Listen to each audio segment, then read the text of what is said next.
Welcome to Dear Romance Writer, everybody. This is where three writers who always deliver happily ever afters offer questionable advice for all of your relationship, work, and life problems. I am Avery Flynn. I'm Rowan Parrish. And I'm Zio Axelrod. We've got a fantastic show for you today with the amazing author, model, just amazing person, Nana Malone. Yay! Welcome, Nana. Yay. Tell us all about yourself, all your fabulousness. Thank you for having me. I am Nana Malone.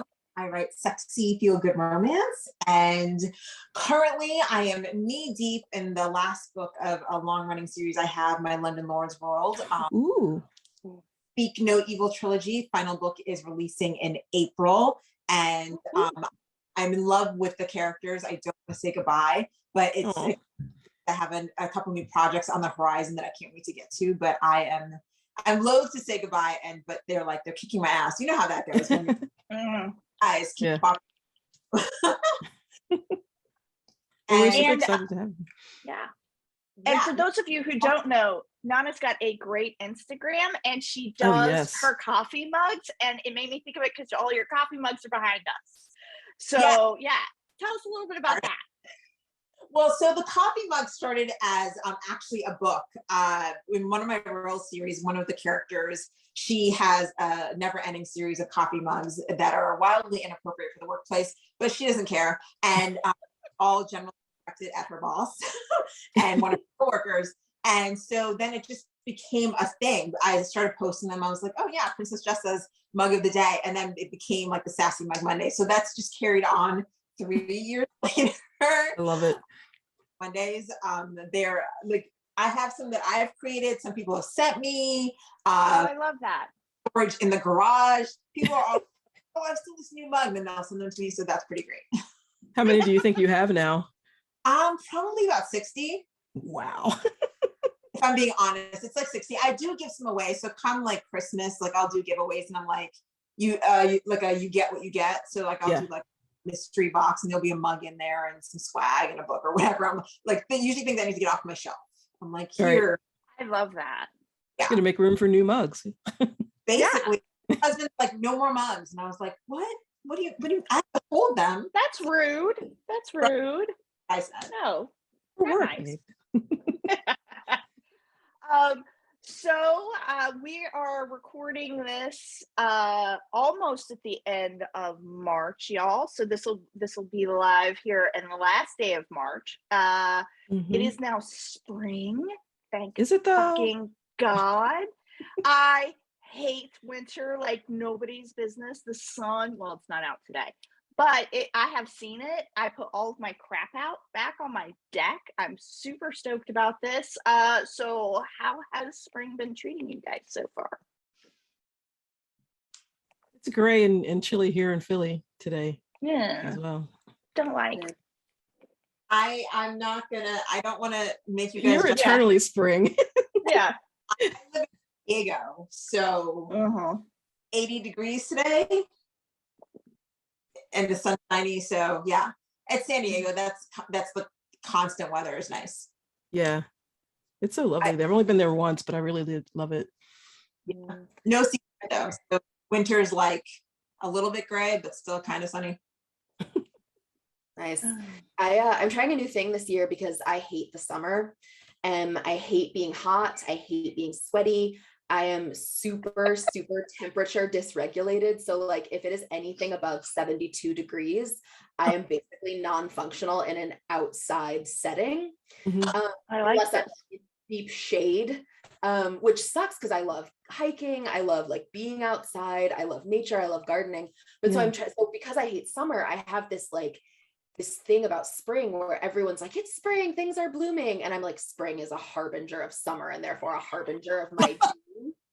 But I've realized this year. Every episode, Roan, I'm like, how are Roan and I friends? Opposites attract, baby. Opposites attract, that's us. But yeah, like I've decided that that's super unfair to spring to not see it as its own season and its own self. And so I've decided that this is my year, that I'm going to be like, spring's great. I love spring, and I will wait to mourn summer until it is actually summer. And so I have started some seeds. I was gonna say, you're such a gardener. I That you know, would think this would be your jam. it is. I love it. I do love it, but I have this like block about it because I associate it with summer. You know, it's like, you know, the heat is coming. I know the heat is coming. It's like the way spring is like the Sunday night before a Monday morning. I was thinking that. Right? Oh like, my goodness. I can't enjoy it. I can't enjoy it because I know that I have to like get my homework done now because tomorrow morning that fucking bus is coming and that bus is called summer. But this is the year everything changes for me. Thank you for cracking up. Thank you for letting me process this completely out loud and on our public podcast. Yeah. But yeah, anyway. This is how we do. This is how we do. Oh my goodness. This is I love this. You're like the opposite of Game of Thrones. You know what you need to be? You need whatever the opposite of a snowbird is. When you retire, that's what you need to do. You need like Vermont, you know, go up to Vermont. Or like, Greenland or Iceland, somewhere. Norway.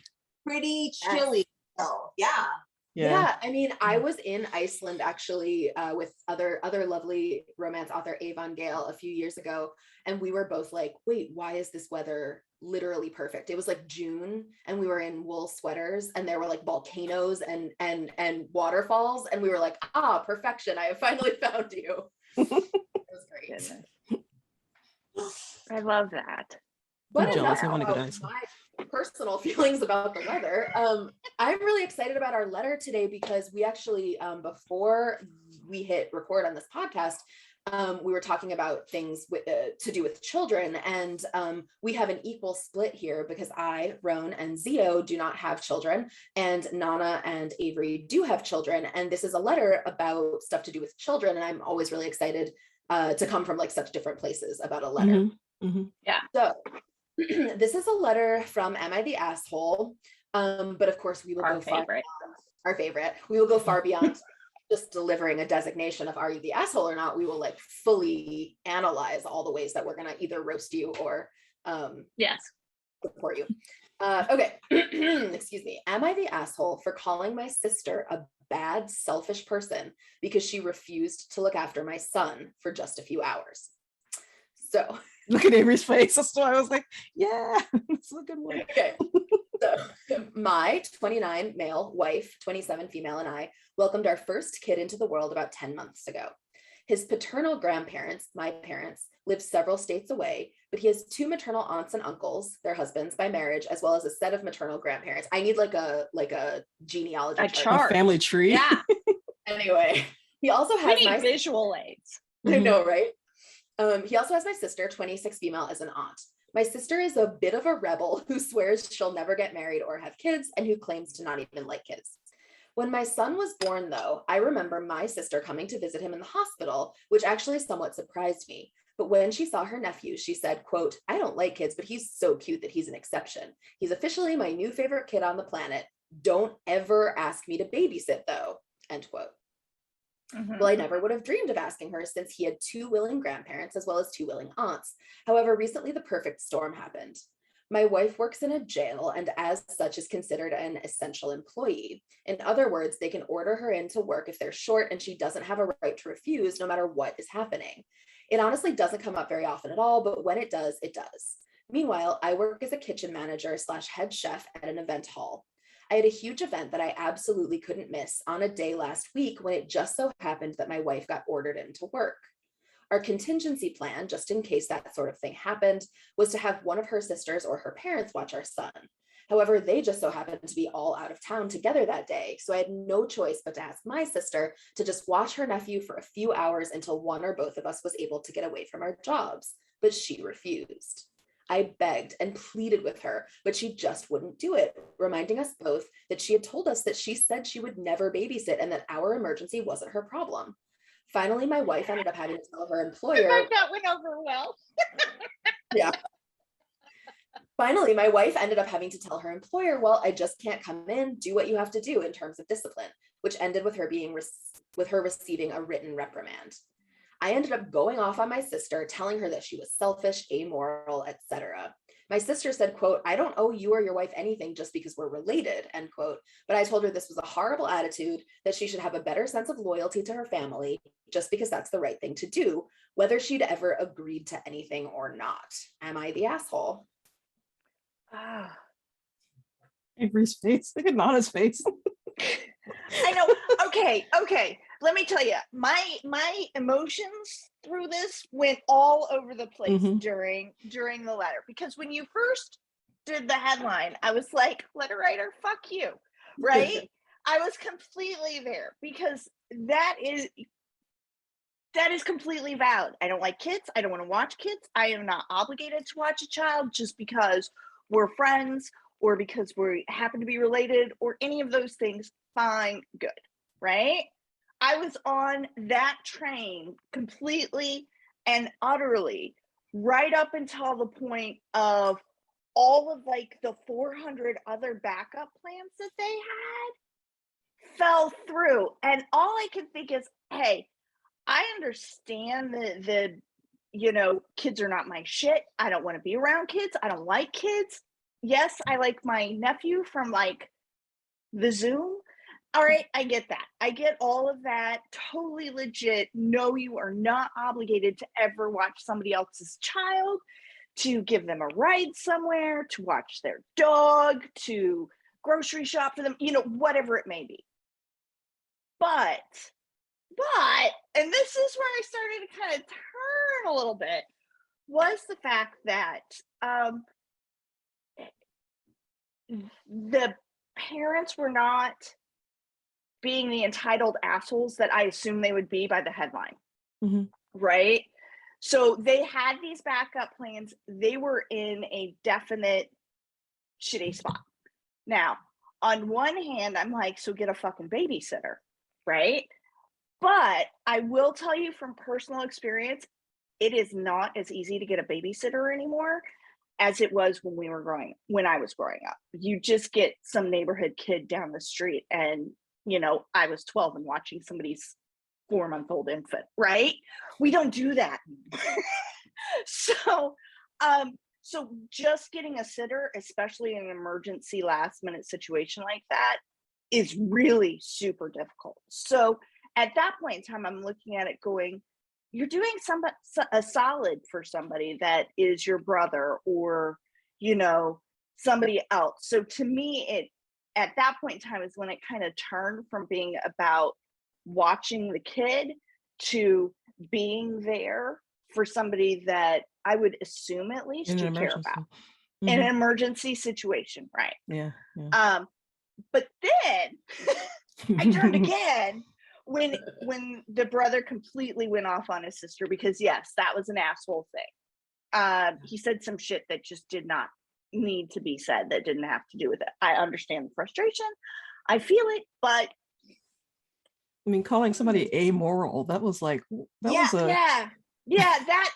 gets it back to me. So I don't know how to answer this beyond, you're all assholes at different points in time in this, except for the baby. Yeah. And you know what? Babies can be assholes, just so you know. Like, let's just be really clear. I don't know if you guys have seen that TikTok of this mom. She's like talking about like traveling or whatever, and about how men never pack anything. And she's holding her baby, and all you hear is the baby's tummy grumble, and the baby's doing that sound, the one, Avery, where it's like they kind of whimper, they're like, yeah. And lets out like this long fart, but it's not a fart, and you can hear that it's not. And the mom's like, no, surely not. And then the mom keeps talking, and then the baby like really like destroys, just the clothes, everything is toast. And the mom is just like, so babies can be assholes, but like in this particular scenario, everyone's an asshole. Look, obligated, but at the same time, maybe it's just me because I am too independent. I am hyper independent. Like I assume that I have no help at all times. And so my contingencies are so contingencied up. Plus I'm also a hyper planner, a hyper like whatever. So like I have got like the contingency upon the contingency upon the contingency. And yes, they clearly had many, many backups. But like the moment my sister looked me in the face and fixed her mouth to be like, I am never watching this child, I'd be like, you don't exist. to me as a person that this is, you're not on the list. You're not an option. Mm-hmm. Even if I needed like, like a kidney, I wouldn't call you. I know that you already take things from like a selfish standpoint, because that's like a human being that like it needs love and could need watching or whatever. I just know I don't ask you such things. And henceforth, why are you having this emotional, again, I'm not emotional. So I'm like, why are you having this emotional response to someone that you knew was already had their point? Like, I just would have been like, off the list. That is a data point you have provided. That lets me know that when you need something, I will be unavailable sometimes. And that's okay. Yeah. That's just so and like, that's not petty. That is just, that is the fair give and take of life. Like help your family. But I was like, she made it clear from the jump, like that's a cute baby. And maybe she's afraid of children, because I have people who are literally like, I don't know what to do. I'm terrified. They really panic. It was like, it's me. But Zia, you're probably great with right? So I can send you my daughter when she hits 13 and I can be she's fine. So like, I get the sister being like, I don't do this. Fine. That's fine. Data point, because at some point, Sissy, you're going to need help. And I'm going to look at you and be like, I got my kid. I can't help you. You're on your own. At the same time, having an emotional response like that to someone who you knew, like you had the data, you knew. Mm-hmm. So you knew that way. Like, yes, you have to come up with other things. And that's a real parental worry and concern, and, job concern and all those kind of things. Like, I'm very fortunate I get to work from home, but my husband and I had that scenario where it's like, I have to do something, or I have a doctor's appointment. There's no one to watch the kid. I like had to like be at the, gynecologist with my kid in the room. Like, I mean, because there's no one to watch her, point blank, Mm-hmm. But the equipment someday. So like, we all have those scenarios, but why have that emotional response to someone who already gave you the information? Yeah. And so there are opportunities. I mean, Avery, you're right. It's not like the same as when we're kids. And it's like, oh, just get some neighborhood kid. I mean, there's like, there's apps for that. There's care.com. I mean, it's like, it's all a little like your level of comfort is uncomfortable in an emergency. Yeah.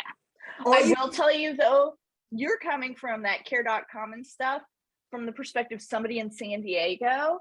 If you were in a small town like I am, we tried it. We had nothing. We had literally years where we didn't go out because we had no childcare. Oh yeah, no, and we had that too. Like sometimes you couldn't find the right sitter, or you didn't like them, or the one person you trusted, like, and so like, I mean, and when I was still working at like my corporate job, do you understand?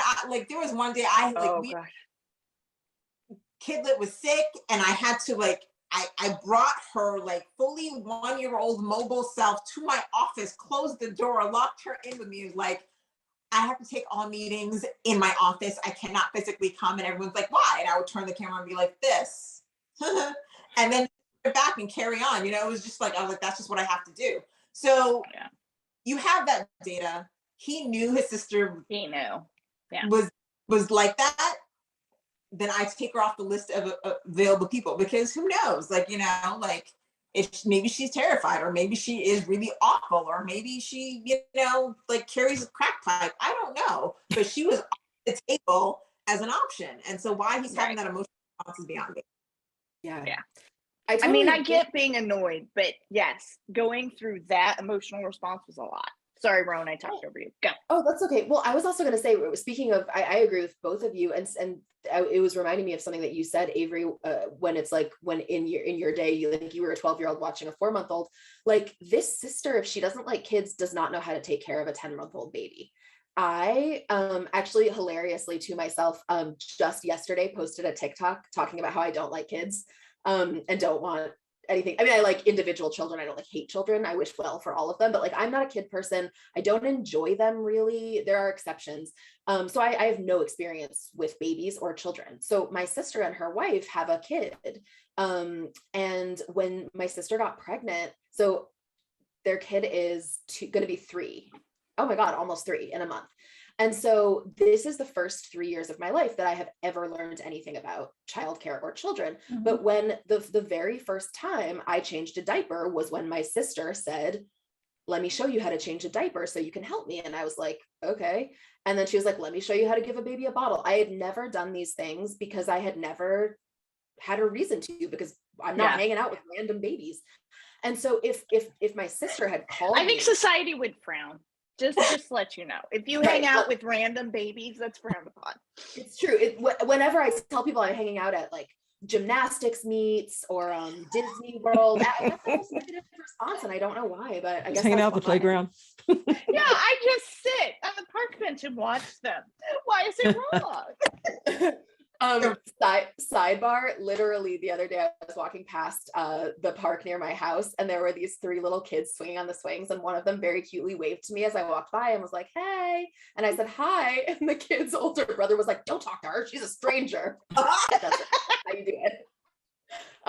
But yeah, like I think just the fact, just like from a material standpoint, your sister would not have been a good babysitter in this moment. Like, yeah, it's an emergency, and of course she's probably not gonna kill your kid, but like it's strange to me that there is this assumption that childcare is a sort of general knowledge skill. So like if you had an emergency, you're right. not.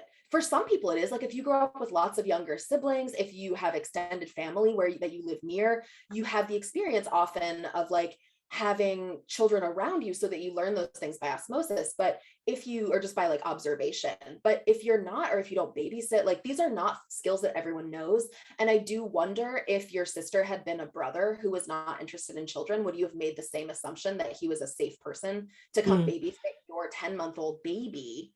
Yeah. Totally helpless. Like I think that you should ask yourself, letter writer, if your assumptions, like this person is obviously sexist and conservative, because like in the middle of their letter, they were like, my sister is a bit of a rebel who swears she'll never get married or have kids. If you think that the reason that a woman wouldn't want to get married or have children is because she's a rebel, you're sexist, conservative, retrograde. Well, wait. We haven't disagreed in a while, so we get to disagree on that. Okay, hit me. Because here's what I'm saying. I think that there is an expectation for women, for heterosexual couples, to reproduce, whether you are the male part of that heterosexual couple or the female part of that heterosexual couple. So that could be a perspective on that. The other part is, I didn't get from that he's saying she was a rebel because she didn't want to have kids. And listening is not my primary learning tool. So it could have been, I could have just missed it. But the way somebody it's can be phrased, like sort of the wild child of the family type of thing. exactly. And it may not be a sexist part. It could just simply be, this person doesn't subscribe to the norms of most heterosexual expectations in a coupledom. Not only does she not ever want to get married, she doesn't want to have kids. So she doesn't want to do those two things that as heterosexuals you're supposed to do according to society. So just throwing it out there. No, attributing that to rebellious behavior is a bit of a red flag. It's like, they're not a red flag, but it's a bit of an indicator of how this person thinks. Would you say, Nana? No, yeah, I'm sorry. I was talking over you, sorry, but I was agreeing with you in that's the red flag, is that because women are told, thanks to patriarchy and misogyny, that's what they should want, or we're all told that. We're the happiest group of people are single, unmarried women with no children. Yes.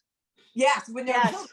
Like the fact that it's like, hey, she is a rebel. She doesn't want these things. Even just that, like this idea, that's rebellion. Oh, I'll agree with that. I agree with that. I just think that there's difference between a red flag and going straight up sexist. Yeah, that's the patriarchal, like misogynistic thing that's like in the fabric of our being. And even like for me, culturally, it's like everyone's like automatically like, oh, I'm married and with a kid now, but it's like even the day we got married, my grandmother was like, so why aren't you pregnant yet? I mean, the way you're trying to tie me to this man for eternity, why? Because you can't undo that. You're stuck with whatever choices you made at that time. So, I mean, I think that Rowan has a good point that's like, that's like the fiber of it, that little thread that's like pulling the thread and you're like, oh, that one hurts a little. Yeah. And I think that like it's certainly a complicated, there are a lot of inputs here, right? There are a lot of factors. And to me, I read it as like clear sexism, but I don't know this person, it's true. But I do think that the reason it's useful for this letter writer to ask themselves if that is if there is some sexism here is like, fair. Your sister, like this person doesn't say anything about whether or not this like he and his sister have a close relationship, whether or not his sister has helped him with other things, or if they have a culture of help between them, of mutual help between them. And so it makes it really difficult to know if like this is an outlier of an instance of her being like, period, I don't want to babysit, or if she's like generally not helpful, or they just don't have that kind of relationship. We can't know, but I do think it would be useful, letter writer, to ask yourself, like, is that the kind of thing that you would have just expected, that if a man, like a single non-parent man in your family was free, if you would have been like, oh yeah, obviously they know how to take care of kids and should do it just because you're supposed to take care of family. That's like a personal growth journey for you. Not really my concern, but I hope you take it. But in terms of the long term, or like the whole letter, I also am just like, okay, your sister didn't do one favor for you one time. It was an emergency, totally, but like you had the option, like Nana said, of like taking your kid to work. I bet you have neighbors. I bet that there are other people in the entire you wanted them to take the baby to jail or the restaurant, or to or whatever. Sure. in a kitchen where he worked. See, that's the thing, that's not always an option. It's awesome if you can do it, but that is definitely not an option for a lot of folks. I mean, that's not always an option, especially if you know you work at a prison or like who knows? Maybe that's the new therapy. Instead of puppies, it's babies. I mean, honestly, I just thought you'd be really impressed that I didn't go off on a tear about the like prison industrial complex. So I'll just I actually am shocked. I forbore. I will also say, the other thing that's important to note is that like this is still a baby, like a legitimate baby. This is not a toddler, because most people can manage watching a toddler for a couple of hours. Make sure they don't put stuff in their mouth and feed them, like some fruit and some snacks, and like keep them penned into one area and playing. Most anyone can deal with a toddler, right? Babies are different because like they need to be held, picked up. Like they can't do stuff. They can't communicate. Old, you're not walking. More than likely, there's no communication. You're not communicating at all beyond crying. Like, toddler, a million like times to Sunday if they don't want something or if they don't like something. A baby will just cry, and you're like, "Do you need food? Do you need to be changed? Are you tired?" I mean, a baby is very different. The of watching a baby is very different than an expectation of watching like a toddler or a child, because you're like, it's 2 hours, it's the park, swing on the swings, wear a helmet to ride the bike, it's fine. But like a baby is like that's a whole thing. The whole thing. All right, Sia, what do you got? So as the sister who doesn't have children and doesn't feel comfortable around children, I have a lot of nieces and nephews. But my sister has 3 kids, and they're all, there's 9, well, she'll almost be 10, 5 and 3. I've never watched them for more than like an hour. And it was only when she was there, but had something to do in another part of the room, because I don't feel comfortable around small children. If they can't communicate with me and tell me what's wrong or what they need, then I just have no no clue what to do. And it sounds horrible, but like I have no clue what to do. So I empathize with anyone who feels that way. But having said that, my sister knows that if she calls me with an emergency, I will do anything that I can to help her. But I will be uncomfortable the entire time, but I'll be like, okay, just stay right there. You know what I mean? Whatever I have to do it, because that's my sister and I want to help her out. So she has called me in emergencies and said, can you do this for an hour or 2? I have an audition or whatever it is. I'm like, absolutely. If I'm not away from Philly or whatever, I will absolutely do it. And she knows that. But again, it has to do with your comfort level. If you're not comfortable around children, if you're nervous around, especially small children, like that's my thing. I get very anxious. When I'm anxious, I get clumsy. Right. So I'm like, I don't want to do something clumsy around a baby who can't, you know what I mean? So that's my thing. So I can understand if the sister feels that way. There sounds like there's something else going on between these two though, because you don't come out with lines like selfish, amoral, and I don't owe you anything because we're related. Like that sounds like there's some other things going on there besides this childcare issue. Yeah. Built up to that, or it was part of a series of something. Amoral is a big word to throw at someone. Amoral is huge. That's a huge word to throw at someone who just doesn't want to watch your kid or doesn't want to have kids. But that's what brought me back to the whole thing about she's a rebel because she doesn't want to get married or have children, and then she's amoral.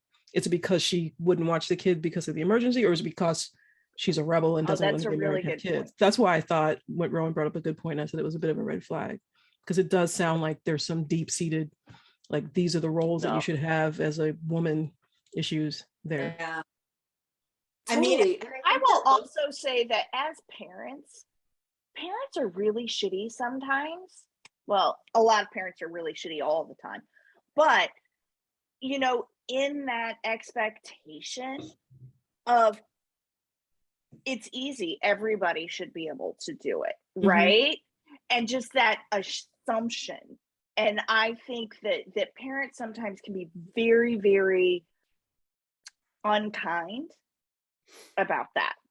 And I think that happens. And, you know, it's sort of like the, you know, all of that stuff that comes up in that parenting, it sneaks into like a judgment area, even though it shouldn't. And I think that's just really, I think parents sometimes are very guilty of being shitty that way. I think in general, it's just, oh, sorry, go ahead. Oh no, go for it. I was going to say in general, like as a woman without children who's never planned to have any and doesn't want any, the number of times that I've heard someone say to me, "Oh, do you have kids?" And I say no, and they go, "Oh, you have time," or something like to that effect. Like it's just a given that I'm going to have children. You know what I mean? And it's like, you know, like Nana said, like as soon as you get married, because I was one of those people that said I would never get married, and then I met Mr. X, and I was like, okay, well, I guess I'm doing that. And then the immediate question, well, the first question was when we said we were getting married was, "Oh, are you pregnant?" And it was like, no, we're just getting married because we want to get married. And then after that, it was, well, when are the grandchildren coming? And I'm like, really? You know, so that expectation and then the questions and the looks, the judgmental sort of like just attitude that people have when you meet them and they go, "Oh, you've been married for how long and you don't have any kids?" You know, and you're not planning on it. What's and you're wrong not with planning you? Yeah, what's wrong with really? Are you guys? Oh, like the pity. Well, and the opposite side of that too are the people who want kids but want to wait until everything is perfect in their life before they have children. And and that actually was probably the best advice pre-kids I ever got about having kids was don't wait for it to be perfect, because it's never gonna be. So we fuck each other up and ourselves up so often around kids because there's so many familial and societal expectations when it comes to creating a family that it is heavy. Well, what was it 2 years ago when Hillary, sorry, go ahead. I was just gonna say, one of the things that I think is like, I wanted to respond, Avery, to you saying like the thing about parents thinking that everyone knows how to do this and like it's easy. And I think that one of the things that is, I'm like so grateful every time I have a chance to explain to people, whether it's like in real life or in the scenario, is kind of what Zia was saying. Like for those of us who don't have kids, never wanted kids, aren't like, that's not even a question. Like the experience of watching a child is super dramatic for me anyway. So like I used to watch my sister's kid once a week for the morning when she would be upstairs like working and I would be downstairs with Omi. And she told me exactly what to do. I knew she was right upstairs. She had brought over all the stuff that I needed. And yet my experience of watching that baby who I adored, and I still adore that kid, like singularly in the world, is that they would cry. And the second that the sound of crying started, my entire nervous system It was like I was in a mosh pit. It was like I was in a car accident, like totally It's a panic response. It is a Yeah. panic response. Yeah. And also like I have a lot of sensory issues. I find loud noises make me completely unable to do anything. They make me panic. They make me rageful. Like I was holding this baby who I loved, and I would want to throw it against the wall because all I wanted was for the sound to stop. And I think that like, I know parents must have this too, right? And like, it's probably really hard to reconcile those feelings. But for someone who like doesn't know what they're doing, the feeling of wanting to murder your own niece or nephew or kid, like that is upsetting and serious. And I'm not saying that to be like dramatic or whatever. I'm saying it to be like, you have to understand that if you're someone who's like used to having a kid because you chose it, and presumably you like, hopefully you chose it, presumably though, at least you're used to it. Like there is a sense of regulation that you presumably develop around a kid after some exposure that like some of us just don't have. And so when the days that I would watch Omi for like 4 hours, the whole day was then unusable to me. So it was like, yeah, it was only a little bit of time, but my entire energy for the day and sometimes the next day was then gone after watching this kid. And like, I anticipated it anxiously from the night before. So it was really like, I was watching this baby for 4 hours whom I adored. And it was like a 40-hour chunk of my life that was then spinning around it. And I again, this is not like like poor me, don't pity me. It's like I think that there has to be this understanding when you're talking about childcare. Like the parent has to understand this, the person who is being asked to undertake this childcare, they have to understand that like these might be very different levels of an ask for the parent and for the person being asked. And I do think that like from this letter, what I get is that for your sister letter writer, even if she behaved shittily about it and like wouldn't make an exception, what she might have been experiencing if she had watched your kid is like way more than a couple of hours of doing someone a favor. It might have actually been like a huge deal to her, which I think she acted kind of obnoxiously in not helping a sibling in an emergency, because if I mean, to me, that's just like what you do. But I don't think that it was maybe as like given as lightly as the letter writer seems to think. And I do feel like Nana said, he already had all that information. Like if your sibling has a kid and you show up and you're supportive and you care about them, and what you say is, I never want to babysit, to me, that does not have to be said more than once. That is a strong and clear boundary. And you deciding that your emergency meant that what should happen is that person should change their boundaries for you. Like that's your problem. That's not your sister's problem. It's like that plaque that secretaries always had, like bad planning on your part doesn't constitute an emergency on my part. And I'm not saying that the parents had bad planning. Obviously they were called into work. This was like an unexpected thing, but like unexpected things happen in life all the time. And that doesn't actually mean that other people should change their lives or their boundaries when those are important, just because things changed in your life. So I feel like, sorry, I'm rambling, but a PSA, for some people watching a kid is like more than a small favor. It's actually like a huge thing. Yeah. Emotional ask. Well, yeah. And I'm so, while you were talking, I'm watching Nana's face. And I think both of us had the same expression where we're like, oh, we've wanted to kill our children. And not to speak for you, Nana. Yeah, but no, we didn't. Wanting to kill them. No, the way I feel you. A very real thing that like mothers get blamed and attacked for all the time, is that we're expected to be like, when you explain it, like angels. That like, I mean, because especially when you have an infant, because you are terrified, they let you walk away out of a hospital with like a whole human. Like they're like, here you go, and you're like, oh shit. I looked at each other. Luckily he was home. Luckily both of our mothers were there when Kidlet was born. But like they literally let you walk away with a human. And the classes you take, doesn't matter, because nothing, I still remember the feeling of walking into Toys R Us or Babies R Us. There's nothing that can quite explain when you hear once you're a mother, you hear a baby's cry that's not your own. The thing that happens to your body that still acts as if that is your child crying, the heat, the rush that like, just like, everything bottoms out. For me, like I was nursing, so then like my milk would come in, and Mhm. I have always been socially awkward and anxious, but like I'd never been anxious for like no reason, just in a store before. But the level of anxiety, it was like full spike. And then not only did my milk come in, but then I sweat. Like every pore in my body went, "Poof." And so Mhm. I left the Babies R Us. So I was like, we just needed extra diapers or something. And I left the Babies R Us. My baby was in the car, fast asleep, minding her baby business. And I looked at my husband and I was like, I can never walk into Babies R Us again.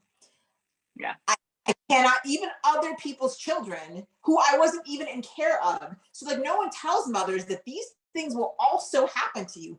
The panic you will feel. Sometimes your baby is screaming and you have fed the baby, you have changed the baby, you've held the baby, you've birthed the baby, and the baby is still screaming because you don't know that maybe their ear hurts. You don't know that maybe they didn't sleep the way they should have. You don't know, they're screaming in your Mhm. face and you are having a panicked fight or flight response, and there's Mhm. nothing to be done about it. And Nothing. sometimes you're alone with that baby. And sometimes you need to lock yourself in the shower and turn it on and just sit on the floor and cry and be like, what did I do? Like, no one tells you that. So that response you have is, no one tells mothers that that is also completely normal. They act like you should be like, oh, he's just, he just got a little gas. Like, how do you know? No one tells Yeah. mothers. And they expect you to know and to then deal with the baby appropriately. Like, you don't know.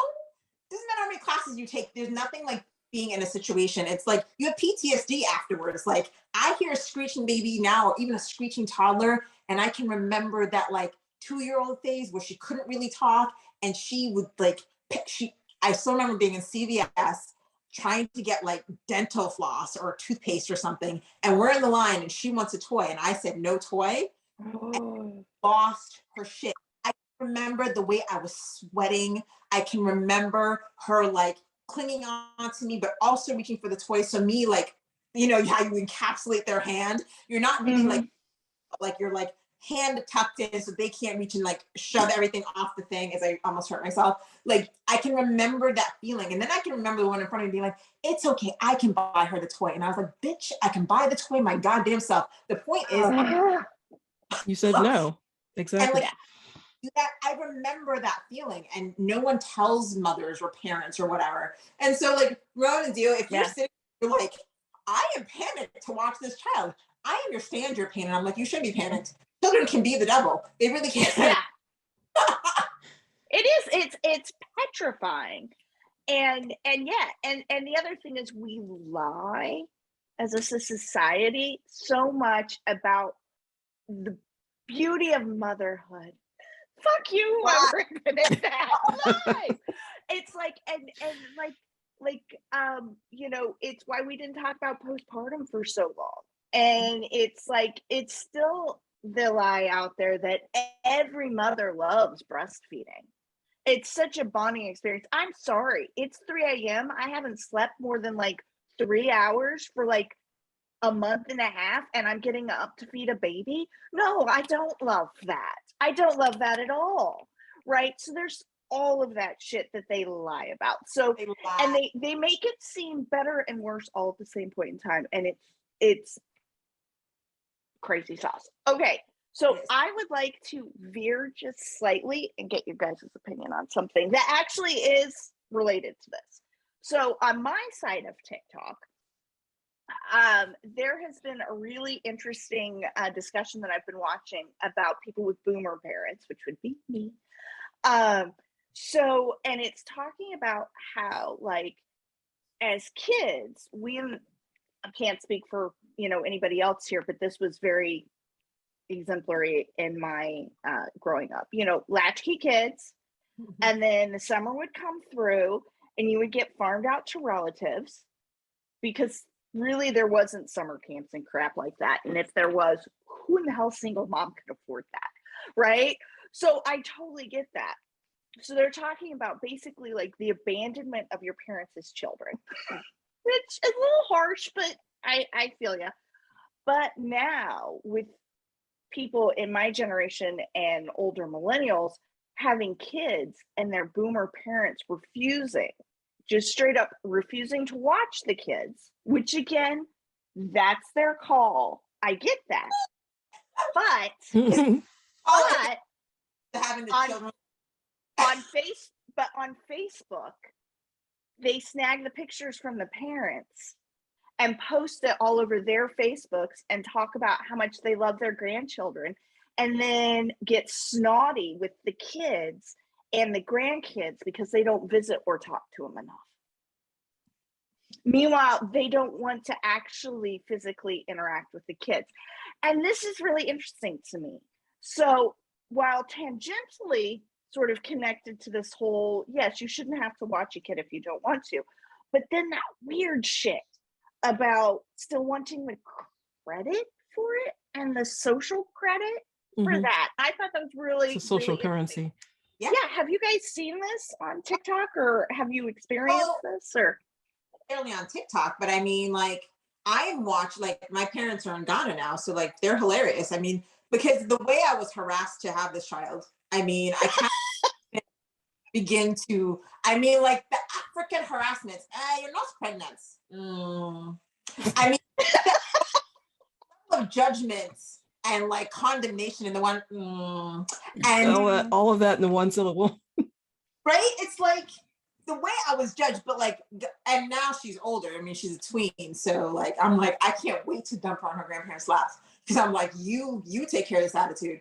But like when, especially would go to Ghana when she was younger, and like, my father's notorious because he was like, yeah, you must have children. I was like, must? What the hell is this must? And I have the child, and then he's like, yes, well, she's here. It's nice. I mean, he would hold the baby a little bit, but then he's like, here's your baby. I was like, where are you going?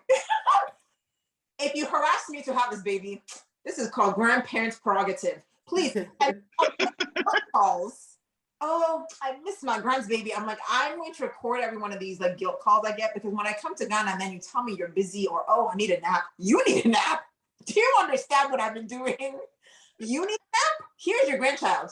I'm leaving. Yes. I'm going. Yeah. You were harassed, and like everyone's like, oh, you must have one. And then the way they're like, ooh, no thanks. No. To be like, oh, but my grandchild, I miss them so much. I love them so much. But then you were like, oh, but this interaction feels like work. I'm not here for work. And you're like, oof, no. We are a village, you said. A village raises a child, you said. That means hands-on, everybody in. Yeah. It's such an interesting, like,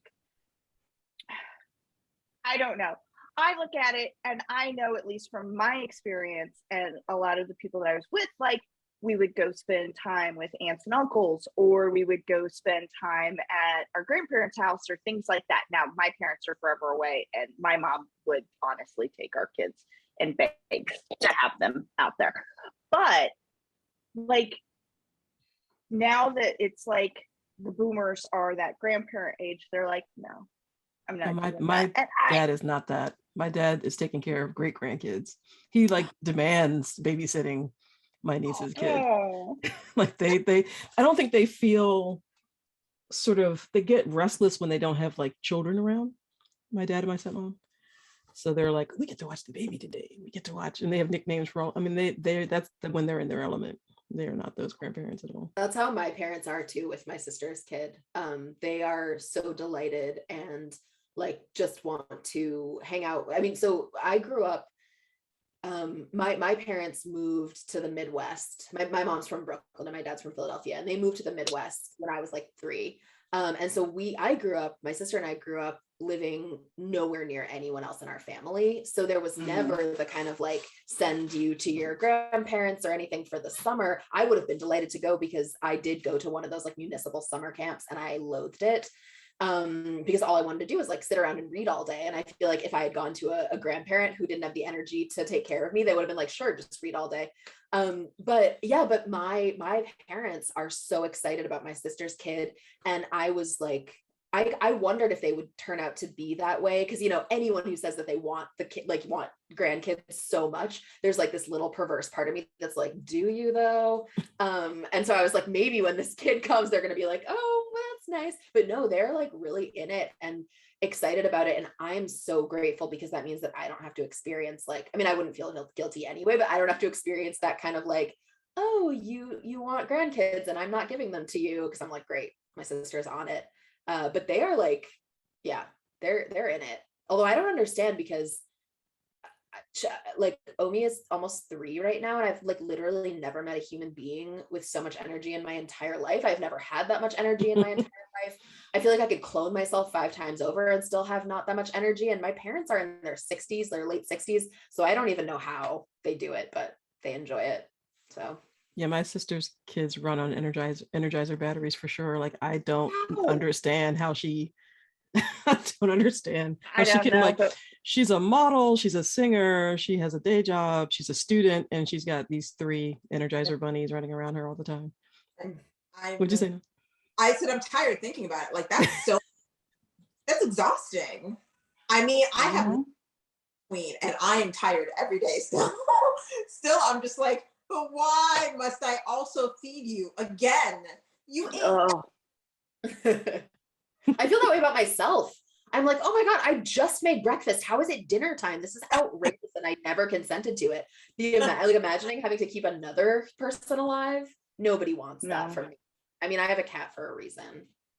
all right. So I'm really curious. How many of us are the sisters the asshole? How many of us are the brothers the asshole? And how many of us are they're both the asshole? They're both. Well, it's hard to say because the quote where I don't owe you anything just because we're related, I don't know if that was actually said. I mean, you know, somebody has the right to say that. And like I said, we don't know what their relationship actually is, but I feel like we're only getting one side of the story here, you know. That's true, but that's not the question. I know. You have to vote. You have to based vote. on the available information. Yes, based on the available information and your interpretation of said information. I'm gonna say both, but only because this was like an actual emergency, and if she can't step up in an actual emergency, then yeah, I would say both. I mean, I think asshole only because, well, no, not just because you were operating with information given. Your emotional response to that information given seems ridiculous because we don't know the situation, and from the sounds, like from the interpretation of the text, it's like they don't have that kind of relationship. Like they have, like something's going on in their relationship. So he already had information, and so it's just to even enter into like bringing her into like the realm of possibility to help. Like it's just to me like you knew. So I think he's the asshole. Yeah, I'm similarly torn, and I think I similarly come down, Nana, where you came down, and I'm gonna go with like, is that the kind of relationship that I would want with my sibling? That someone's like, I don't have to help you just because we're family. No, but also my sister is like my best friend, so that wouldn't happen. And if we had the kind of relationship where we weren't close, like, I mean, there are people whose family sucks. I do not believe that you have to help someone just because they're family. That's a complicated issue that has like a lot. So yeah, I agree. I think that the sister was nothing but clear from the get-go. You expecting other people to change their fundamental willingness to engage with you just because you've decided that your needs have changed is not ever the side that I would want to come down on. So I agree that the sister wasn't being like super helpful, but I'm going with brother as the asshole. All right, I'm dying. I really want people who listen to this to say what they think. Let us know. Who was the asshole? Please tell us. Let's you mentioned TikTok, and that was actually our chat this week. We wanted to talk about, I think Rowan, you brought this up a while ago, a couple of episodes ago, about people on TikTok self-diagnosing themselves with all kinds of things. Nana's.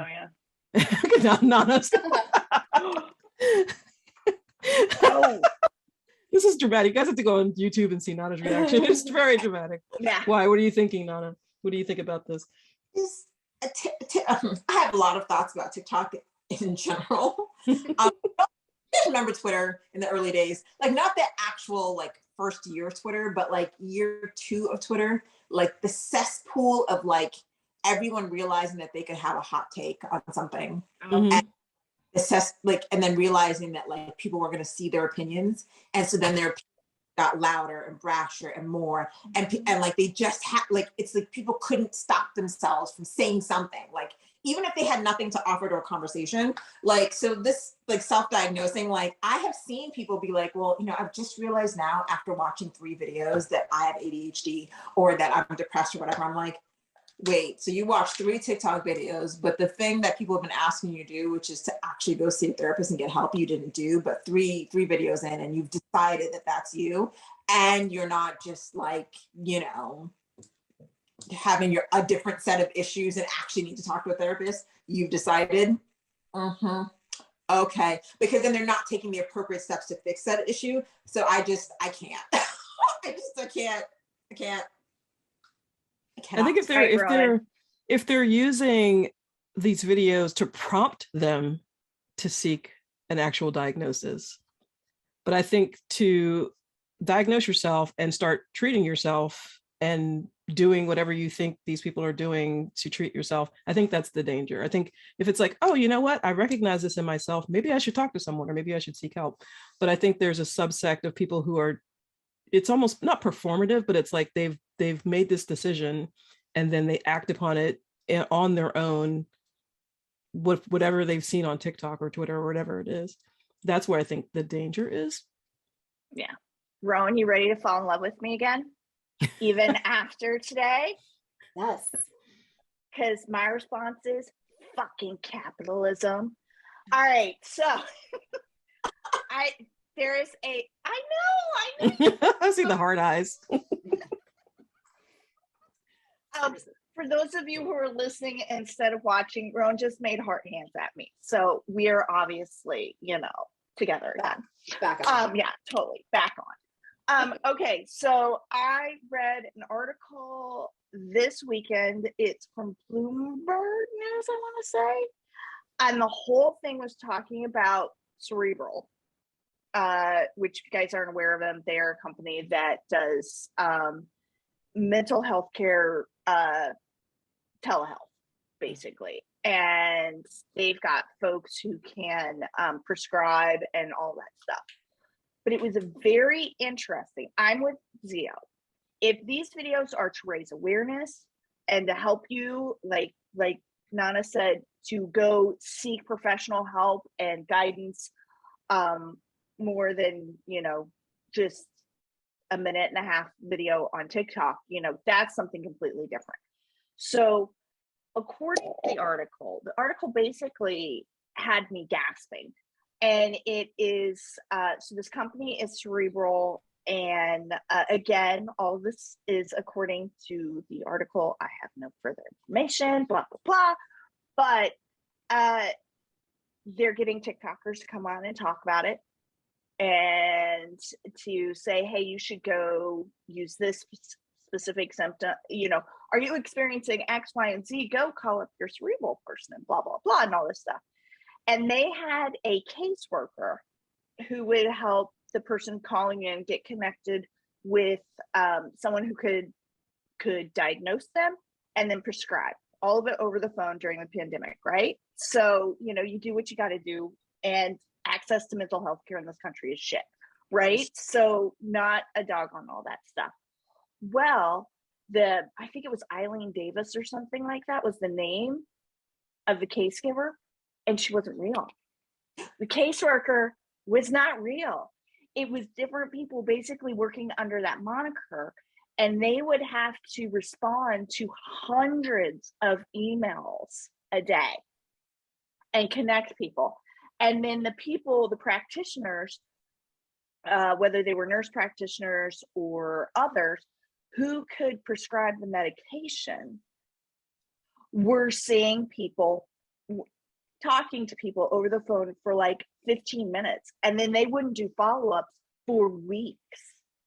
And so people were like, you know, and of course in a news story they're going to highlight the worst cases. All right, totally, you know, I'm sure some people were helped.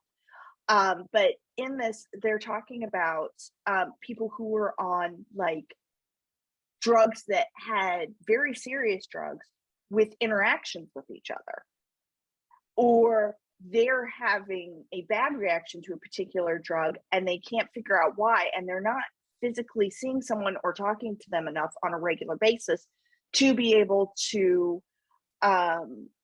seek proper care that's actually going to help them, right? So I highly suggest go read the article. It was Yeah, I'm definitely gonna read flabbergasting. that. Wow. But what ties it into this is a company that is using social media like TikTok specifically to get people thinking, oh my God, I have total mental fatigue, or my executive function is for shit lately. You know what? You're right. So it is those, and Mental not health that those are influencers.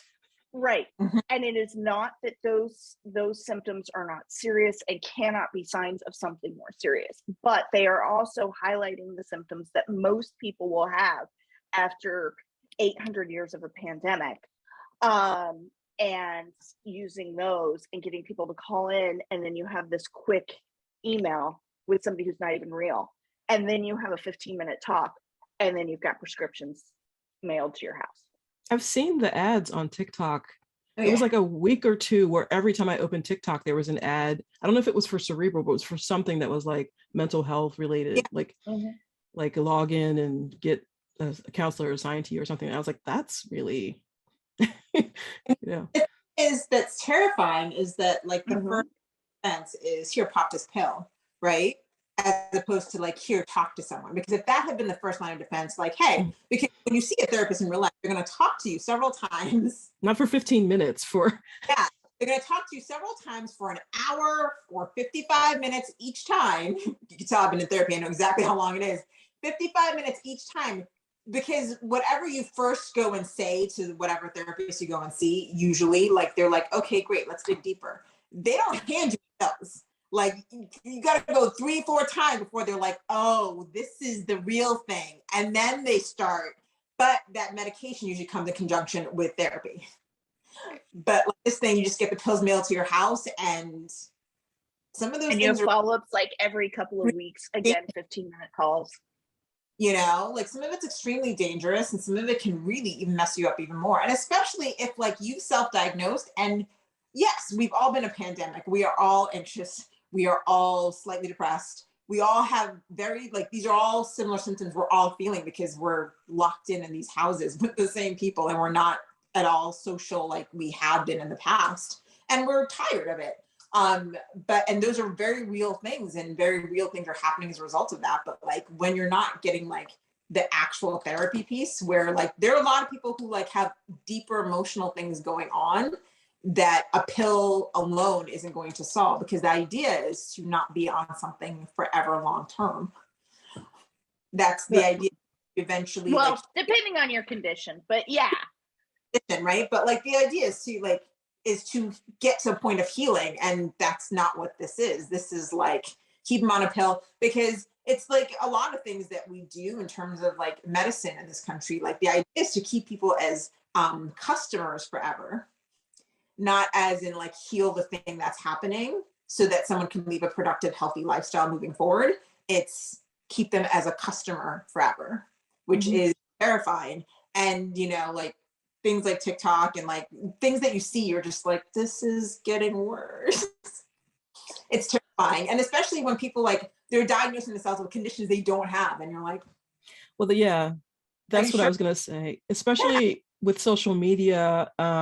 There are a group of people who will latch onto a trend, what they see as a trend, and then they self-diagnose, and they get good at parroting. So they can parrot to any counselor that they speak to on an app or a phone and say the things that they know, or maybe not even, maybe subconscious, the things that they've read or seen someone else talk about, and parrot. They're like, yes, that applies to me. I can talk about that specific thing, and that will lead me to this diagnosis, and I'll be like that person that I saw. You know what I mean? There's a danger of that. Yes. I saw that even early. I'm a big fandom person, and in fandoms, I saw that happen quite a few times, where someone would be open about something that they were going through, and all of a sudden other people would start talking about that, and it would either be someone who was genuinely going through it, and there was a conversation there, or it would be like, I never thought of it that way, that's me too. And it was like just like they wanted to be in on that or be part of something. And so I find that social media, in particular things like TikTok and Instagram, sort of feed into that personality a little bit, which was what concerns me about self-diagnosing and acting on it on your own, especially if there's something as non-vetted as this sounds like it is, at least in these instances. Well, and what's so scary too is the power that is there for good and raising awareness and helping to shed some of the stigma with mental illness, or all of that stuff is astounding and fabulous. But then you have these fuckers and they screw everybody. And so yeah, well, and that's a perfect example of like capitalism ruins everything, because it's really interesting to hear that this perspective, because I agree with everything that y'all have said, and I've also, when I've watched some of these videos, I've been like, it is so interesting to see this trend. Like I feel guilty calling anything to do with mental health a trend, but I think what I mean, because we kind of have all been inundated with this, where it's like people listing symptoms or listing personal experiences, and the idea is you're supposed to come away with the sense that like, if you identify with this one behavior, then maybe you should think about whether you have other behaviors that match this thing too, which I think is a really useful way to think about things. But also if it's falling into anything that's like monetized or leads to a prescription, or like Zio said, is sort of like you're unconsciously attempting to emulate your heroes, because people can, like strangers on TikTok can be heroes for people as well, then it becomes really complicated. One thing that I've been really interested as I've watched this is like, full disclosure, I totally watched those videos and I'm like, I have every single one of these symptoms. Am I just, is it just a pandemic? But then I read others and I was like, oh, I like 100% should have been diagnosed with multiple things as a child and never did, because I never saw I never saw a counselor or a psychiatrist. And I'm like, have been diagnosed with anxiety and depression, and am on medication, whatever. So like, I know that there are some diagnosis processes that go really great, and others where lots of people slip through the cracks for a lot of reasons. But the thing that I've been most interested to see is like, there's this thing around people who come out as queer later in life that feels really similar to me to this trend of people identifying symptoms that a lot of us have to greater or lesser degrees, and using those to sort of like draw a line around a set of symptoms and then take it on as an identity. And one of the things that I have found so interesting and eye-opening to watch is especially women coming out as queer, like in their 20s, 30s, 40s, who are like, I just went along with compulsory heterosexuality my whole life, to the point where I didn't stop to ask, like, am I really attracted to a man? Because you don't ask, like, do I really need food to live? It's just accepted by everyone, right? But then there are these people, like, especially people who identify as female, but not exclusively, just because I think, like, people socialized as women get so much pressure, like we were talking about with the motherhood discussion. People who are like, yeah, when my friends would talk about having crushes, I was like, oh yeah, I guess I have those. I just don't get nervous when those people talk to me because I'm brave, and they got nervous. And then these people at 25 are like, yeah, I didn't get nervous about these dudes because I didn't actually have crushes on them. I just knew they were handsome. And what I really felt nervous about was having a sleepover with my female friends, because secretly I like wanted to cuddle up with them in the sleeping bags, and I knew that wasn't right. So I'm wondering if maybe what we're seeing is some kind of like compulsory lack of mental health things, that we're assuming that people begin with a certain baseline. And the same way we assume, we society, I mean, assume that people are straight and cis until they announce themselves otherwise, that we also kind of assume that people are like have no mental health issues until they announce themselves as otherwise. And that I'm just, that this is not a theory, but I'm really curious, like, is what's happening to some people that they're hearing about these symptoms and being like, wait, I have had these things my whole life, and I just assumed that they were personality flaws. Or what's happened to me a lot in my life is I have assumed that things had to do with my depression. And I was like, no, I'm just like a miserable human being. And then later it turns out I actually have like an anxiety disorder. And it's not that I hate people, it's that I'm terrified of them. But yeah, like I'm really curious to see if this moment, this trend of the kind of like awareness of certain things that we might think are universal as actual symptoms. And it's like, okay, they might be things that we all have, but that means we're all fucked up in this particular way because society isn't set up to be lived in this way. Anyway, I'm really curious if in 5 years we will have something like whatever the analogous to compulsory heterosexuality is, like compulsory mental neuronormative. yeah, exactly. Yeah. Yeah. Anyway, I'm super curious about it, and I feel really excited about the people who are benefiting from learning in a democratized way about these things, and I feel similarly concerned for people who are sort of like taking these strangers' videos as gospel and not having a vetting system for like what should I be trusting, what should I be checking out with a professional, et cetera, et cetera. You know what? I think it's fantastic. Go ahead. No, I was just going to say, I think it's fantastic that people are sharing their personal experiences and that other people are seeing themselves reflected in them, because we don't have that as a general society in like our media. You know, we always talk about representation matters, and you don't see every type of person represented. So when you come across a TikTok video or a tweet, someone will say like some really pithy tweet, and then you see a bunch of people go, oh my God, it me. You know what I mean? Like I've never seen someone else say how I feel. And then they, you know, they feel validated or seen in that way. So I do think that far outweighs the negative that can come out of something like this. I think people being able to see themselves and others and communicate that way is well worth it. But yeah, I do have that concern, the same concern that you do. Yeah. I don't know if I think it outweighs it. I think that is like the positive side of it. And the negative side is obviously the grifter capitalism side of it. But I think we have to wait. I think it's just, what Roan's saying is looking back in 5 years and seeing which goes better, because yeah, at this point in time, you see so much of it, but people are taking advantage of the situation, but some people are also getting help. So and some people who are getting help are getting help from the people who are taking advantage, and the help they're getting is not so great. And it's just, it's a tangled mess. It's a tangled mess. And so I too will be really interested to see where we are in like 5 years. But what I was thinking was, this reminds me a lot, and I think the best mental health stuff that I tend to see on social media are the things that are like, hey, here's things that I'm experiencing. You may have these, but it may not be this same thing. So, you know, just something to be aware of, to take stock, to think.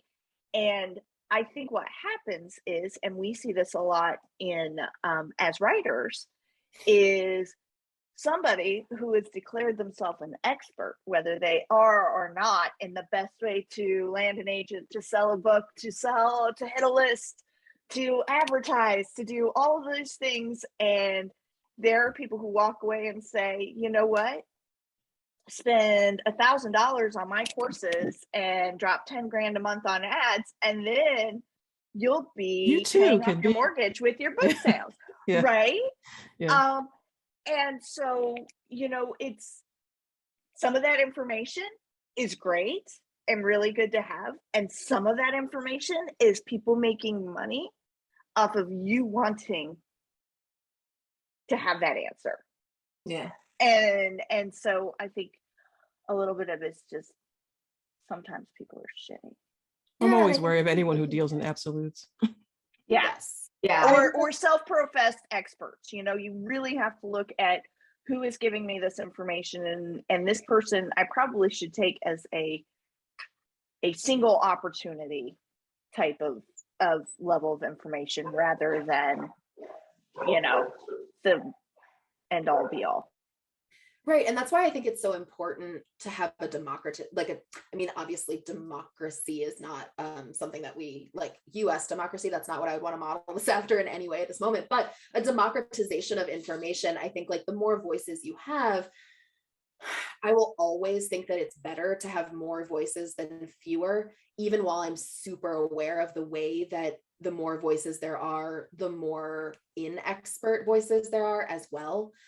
And I think because that's true of even experts. Like if we can agree that people who declare themselves experts or have a degree aren't necessarily doing great, which I think anyone who has experienced like healthcare or mental health care or anything can agree that like just because someone is official and professional doesn't actually mean that they're good.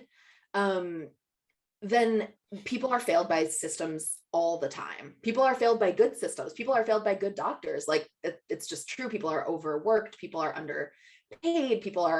There's not enough time. There's not enough resources. Like that's true in systems too. And I think one thing that I always think of when I see these videos in TikTok is like, a lot of voices spring up when they have been like the things that they have needed from a system have been denied them, right? And like when the system denies them, they come onto these other platforms and they say, I want to provide something that I was denied for other people and see if maybe we can like mend the gap or put up a temporary structure. And that it's really hard because sometimes people are speaking about their own experience in ways that seem definitive and we don't know. But I guess I would always rather have more voices, more opinions, and then hope that people educate themselves about like what they should do in response to all of those voices instead of just like trusting unthinkingly that any video they come across is great.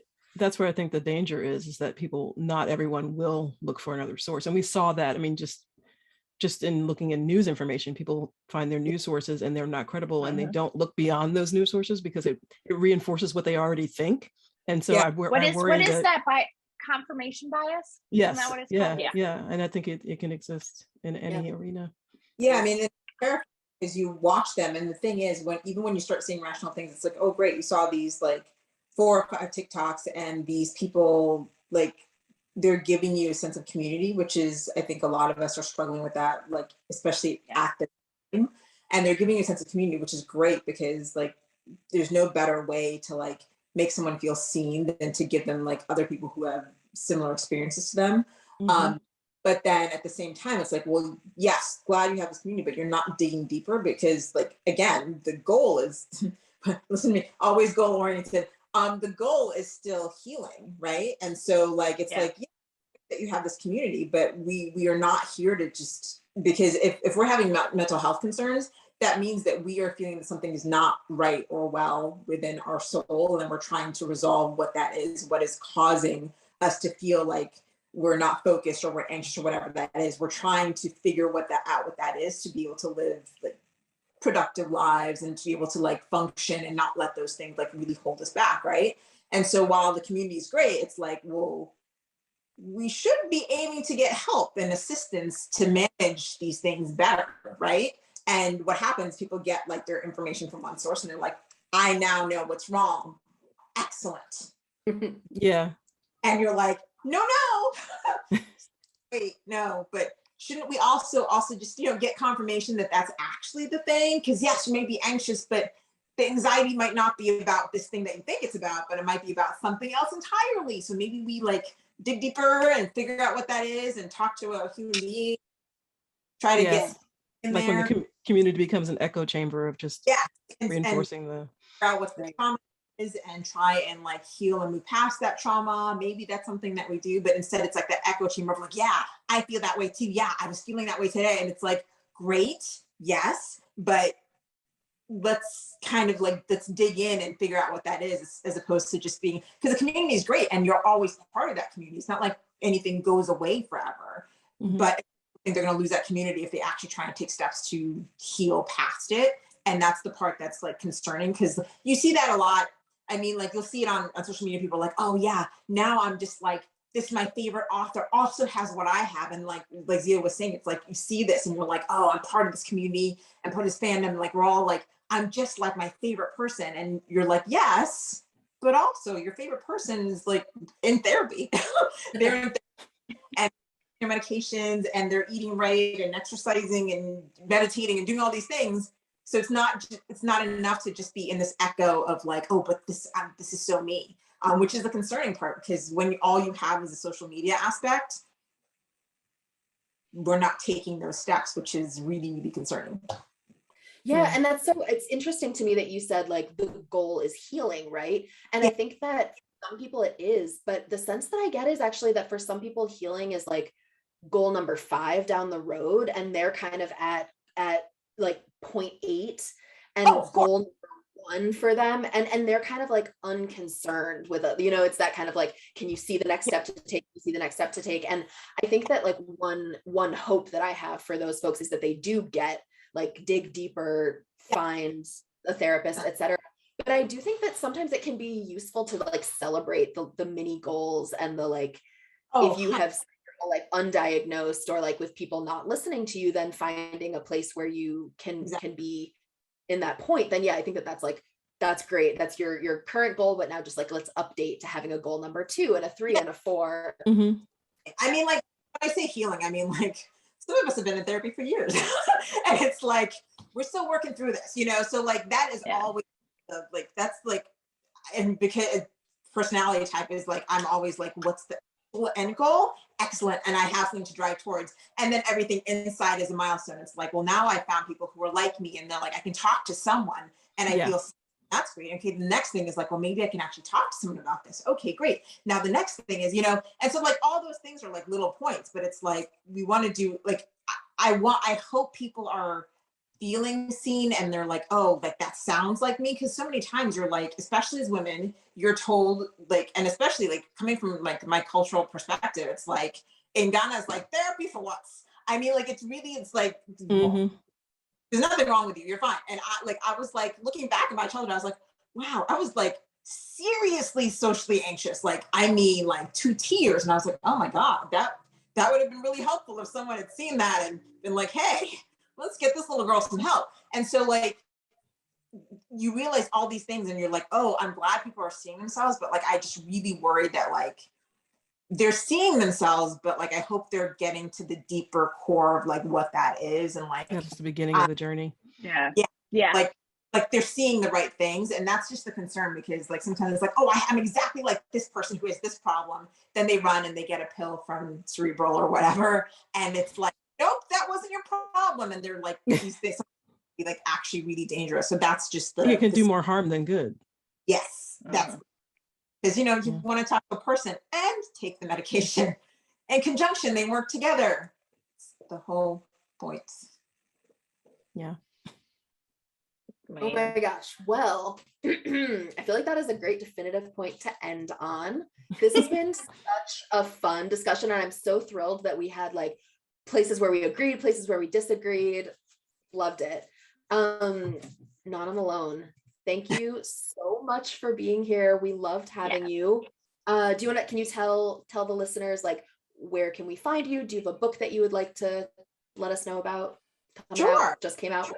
Yeah, no, thank you again for having me. I've had a blast. Since I guess this posts at the end of March, my latest release will be oh God, Broken Bridge, the final book in the London Lawrence whole saga. I am so excited to see these characters finally get their happy ending. I know. And you can find me on Instagram, Nana Malone Writer, on Facebook, Nana Malone Writer, on TikTok, Nana Malone Writer, and I'm never on Twitter. Let's face it. Let's not. I'm actually there, but there it's Nana Malone. But I don't tweet much. But this has been such a great discussion. I'm so glad that you guys let me be a part of it. Well, we love having you. Yeah. And to all of you listening, thank you for hanging out with us for another episode of Dear Romance Writer. Remember to send us in your questions. You can send them in anonymously via the form on our website, dearromancewriter.com. You can hit us up on any of the social media channels, like DM us, send us a message with a question, anything. We would love to hear from you and cannot wait to answer more of your questions. So send them to us. We cannot wait to give you more questionable advice from this trio of happily ever after enthusiasts. Thanks for listening, y'all. Thanks, guys. Bye, y'all. Yes.